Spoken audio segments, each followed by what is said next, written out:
C'est très prétentieux, mais j'écris des bouquins pour que les gens ils soient traumatisés, quoi.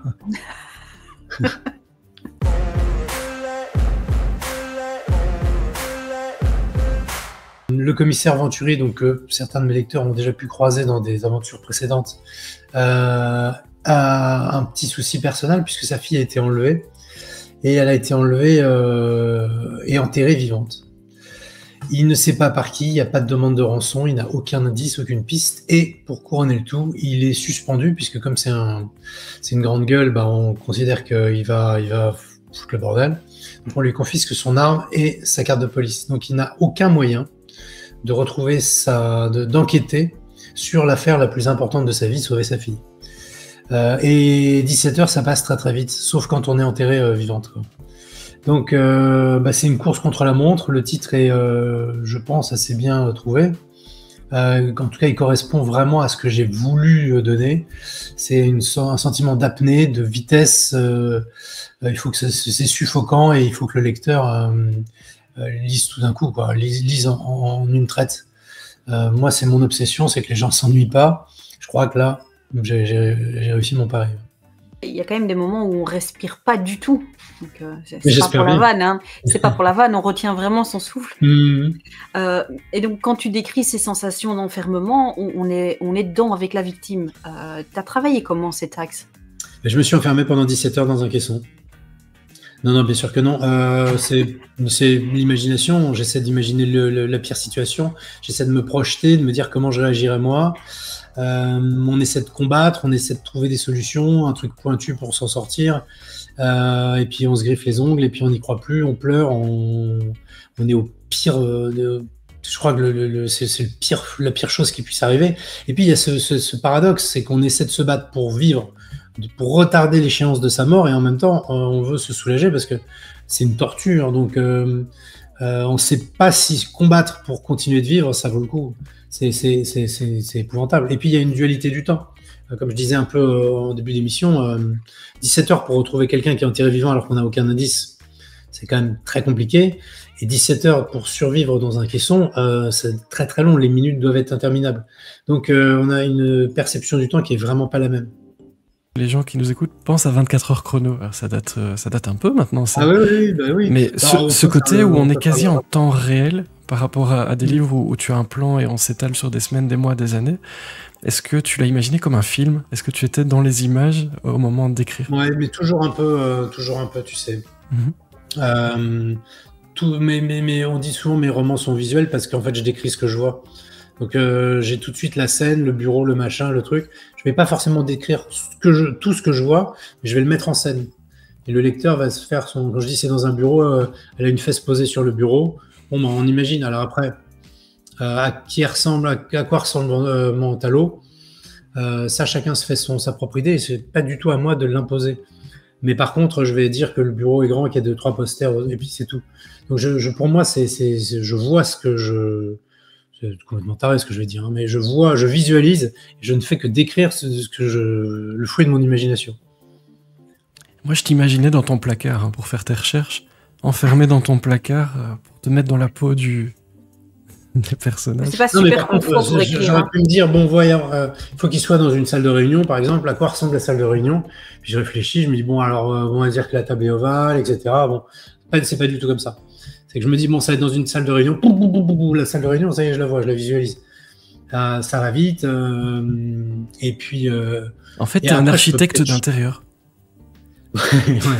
Je vais citer un petit extrait. Tu as écrit, donc en parlant de Venturi. Lui, il aimait les décisions de bonhomme, les coups de gueule, les coups de poing, les coups de boule, les coups de feu, la provoque et l'humour limite. C'est facile en 2025 de pratiquer la provoque et l'humour limite? Non, c'est pas facile. Et alors, ce qui est amusant, c'est que tu vois, il est tout ce que les gens combattent maintenant. Et il peut passer pour homophobe, pour raciste, etc. Et on comprend qu'il l'est pas du tout.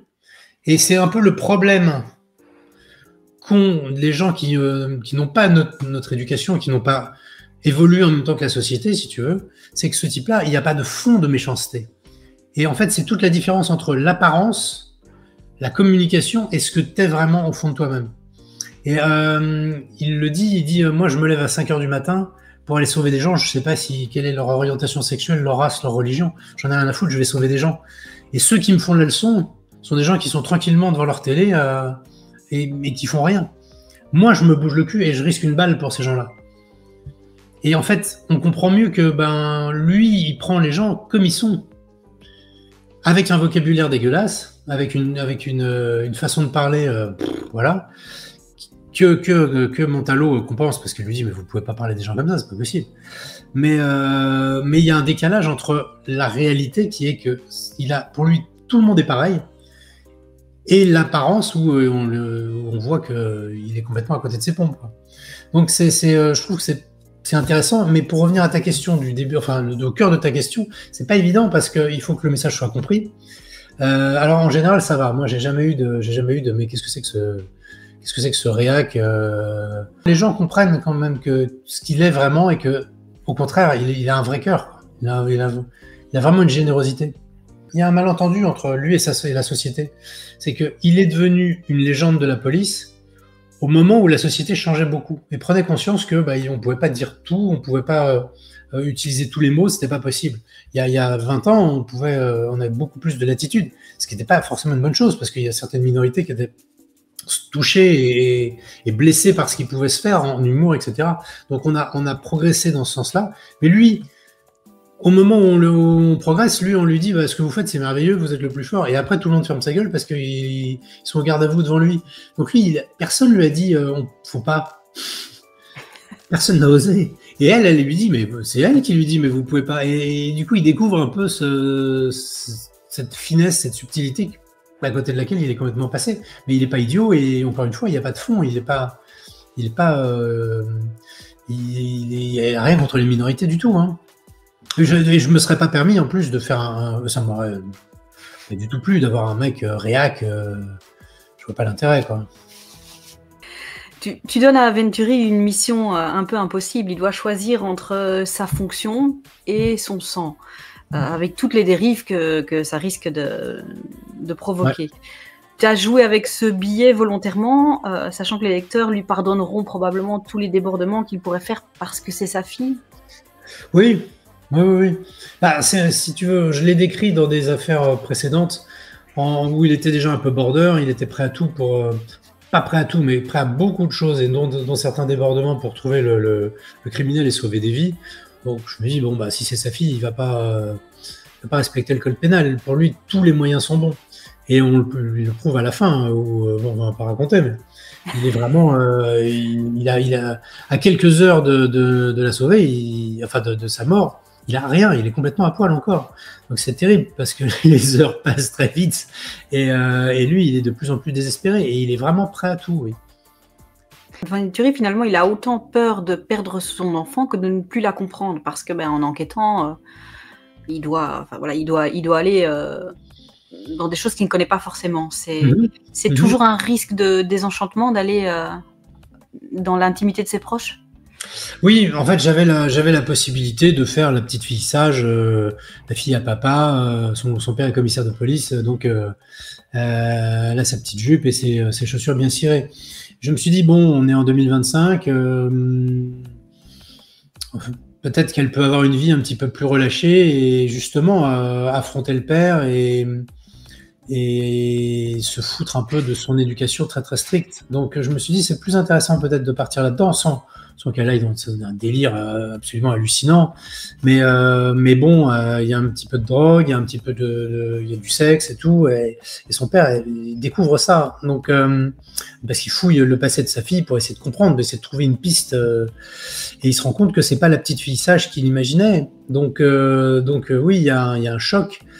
Il y a un choc qui est très puissant, mais ça n'empêche pas que lui, ça change rien, c'est sa fille, et il va tout faire pour aller la sauver. Simplement, il découvre un côté un peu obscur. Et au niveau procédure, c'est qui ton indique? Mon indique, j'ai des flics qui me relisent, ouais. Mais la procédure, elle est respectée, enfin c'est pas n'importe quoi, hein. Il y a quand même une ossature crédible, on va dire, mais par contre les délais, t'as pas un résultat d'expertise ADN le lendemain. Donc, déjà, si tu l'envoies le lendemain, t'es déjà fort. Donc voilà, c'est juste que je suis obligé, moi, et puis tout le monde, hein, tous les auteurs, sinon c'est pas 17 heures, c'est 17 semaines qu'il faut pour arriver à la sauver, tu vois. Donc, on est un peu obligé de tous tricher, mais malgré tout, j'essaie le plus possible, quand c'est nécessaire, enfin, quand c'est possible, de coller à la réalité de la procédure. Ouais. Qu'est-ce que tu aimerais que tes lecteurs retiennent à la fin du roman? À la fin de celui-ci? Oui, et ne me dis pas les remerciements. Non, qu'ils retiennent, comme toujours, j'ai envie qu'ils passent un excellent moment et qu'ils se disent waouh, je l'ai dévoré ce bouquin et qu'ils continuent d'y penser après. C'est ça la récompense suprême, c'est quand le bouquin est refermé, on se dise waouh, j'ai lu un vrai bouquin, je me suis pris une baffe. Et le lendemain, le surlendemain, la semaine d'après, j'y pense encore un petit peu parce que ça m'a marqué. Il n'y a rien de pire que des gens, alors c'est pas souvent, j'avoue, hein, c'est pas souvent, mais qui vivent en salon et qui me disent « Ah, ça, celui-là, je sais pas si je l'ai lu. Je me souviens pas, ça parle de quoi déjà? Ah non, ça me dit rien. » Ça, c'est épouvantable parce que ça veut dire que même s'ils ont passé un bon moment de lecture, ça les a pas marqués plus que ça. Moi, c'est très prétentieux, mais j'écris des bouquins pour que les gens ils soient traumatisés, quoi. Je lis tout, le moindre mot qu'on écrit sur mes bouquins, parce que je considère que c'est une question déjà de politesse.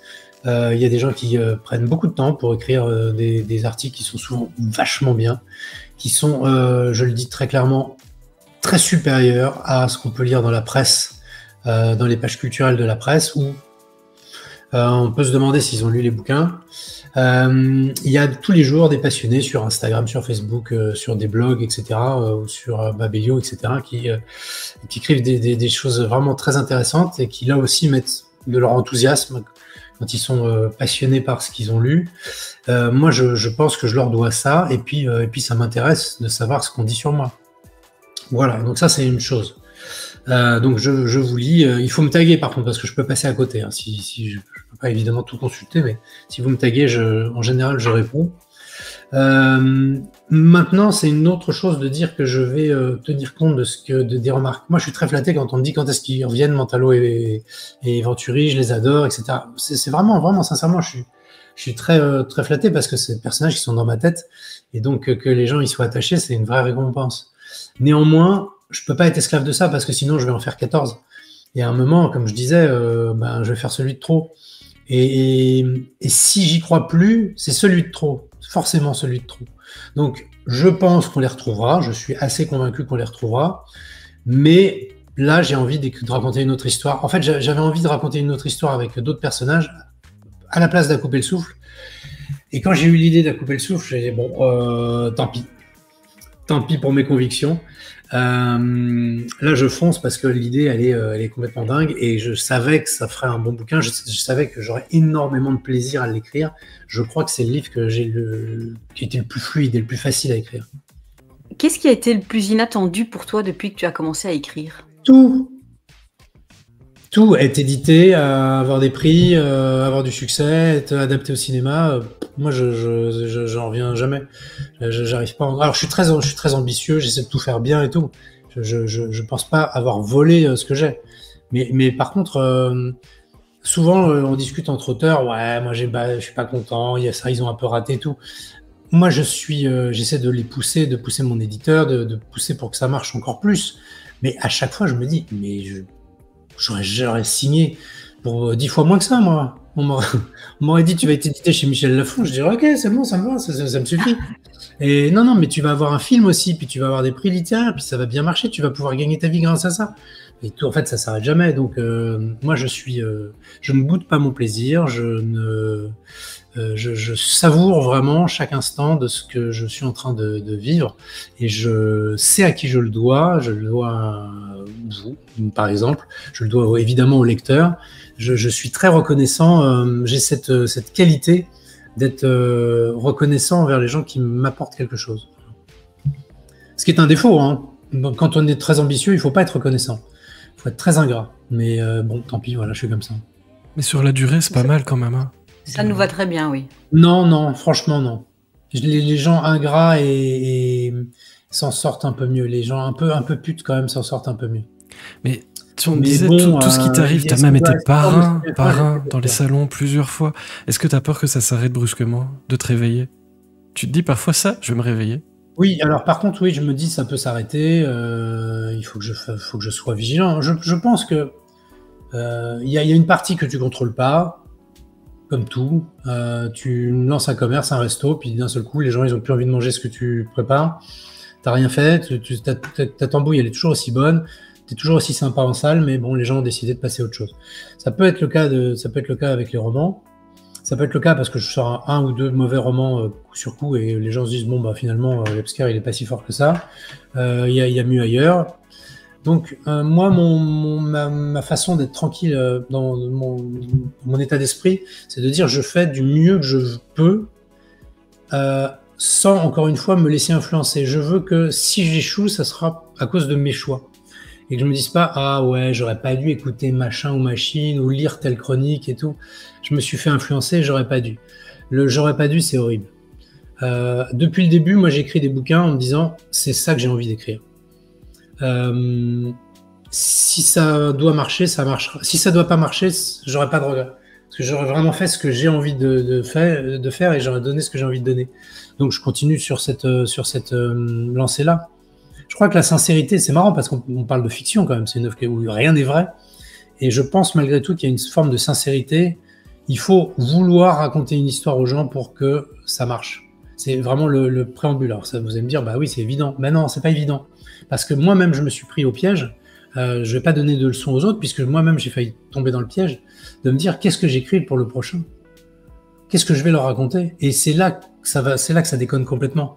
C'est que moi, je raconte des histoires, mais si j'ai pas d'histoire à raconter, bah, je sors pas de livre. Et si je me dis, il faut que je sorte un livre et que j'ai pas d'histoire, et je leurre les gens, je me leurre moi-même et c'est pas bon. En fait. De quel droit je devrais absolument sortir un livre alors que j'ai rien à raconter?